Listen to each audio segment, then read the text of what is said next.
next winner has earned herself one of our Judges' Special Recognition Awards. Jasvinder Sanghera's determination has made a difference to the lives of thousands of women, and her achievement is all the more impressive given the tragic personal circumstances she's had to deal with. Every year, hundreds of men and women in this country are forced into marriage. Some of those who refuse to go along with their family's wishes pay the price. Izzat, if we translate the word, means honour, is a word that I learnt from a very young age. Jasvinder Sanghera's parents came over from the Punjab in the 1950s and settled in Derby. Like many in their community, they believed in arranged marriages, but if necessary were prepared to force their daughters to marry. I watched my sisters being taken out of British schools, one by one when they were 15 years old, to marry men they'd only ever met in photographs. A couple of times I tried to speak to my sister Robina and say, "Is this what you really want?" And she'd say, "Shut up, don't say that, you'll get into trouble." Eventually, it was Jasvinder's turn. I came back home from school one day, 14 years old, and my mother presented a photograph. I looked at it and I said, "Mum, I'm not getting married." She said, "You are getting married." She made it quite clear to me, "You will not dishonour this family by saying no." And then I ran away.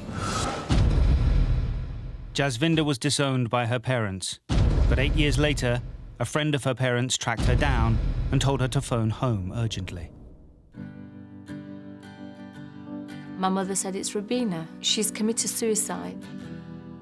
My sister set herself on fire and she suffered 80% burns and died. And I said to my mum, I said, "Mum, I'm coming to the house, sorry, because I need to share this with you." And she says, "No, you're not coming to the house. You can come when it's dark and nobody's here." And I said, "Mum, Robina's died." The coroner recorded an open verdict on Robina's death, but Jasvinder says her sister had told her she was in a desperate situation from which she could see no escape. Robina's death was and still remains a huge turning point in my life. Jasvinder set up Karma Nirvana, a charity which provides a helpline and refuge for victims of forced marriage and honour-based violence, helping thousands of people every year. Have you heard of refuge provision? No. Okay. She has also been at the forefront of a campaign to introduce a law against forced marriage in Britain. Last year, the Forced Marriage Civil Protection Act became a reality. If I'd not met Jasvinder in my journey, I was extremely suicidal. Jasvinder has been a lifesaver, really. Jasvinder has been through an awful experience. She's turned that into a positive. She's inspirational. She shows what a determined individual can achieve by challenging the rest of us to face up to some of the things that are happening in our own communities. I live every day with the regret that I could have done more for Robina. The little I can do is keep her memory alive and also do something to make sure that I'm preventing this happening to the many Asian women in Britain.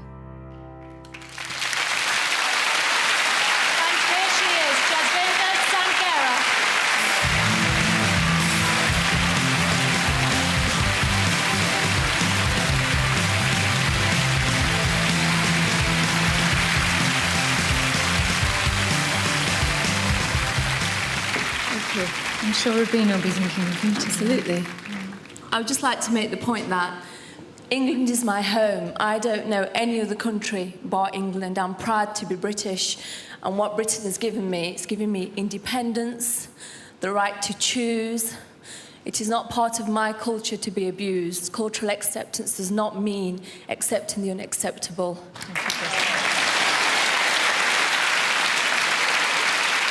Because this is a special recognition award, we wanted to try and find a special woman to present it. So we did rack our brains for someone suitable. We thought comedians, authors, singers, presenters, actresses, playwrights. And then we remembered there is one woman who does all of those things. Goodness gracious me, it's Mira Sayal.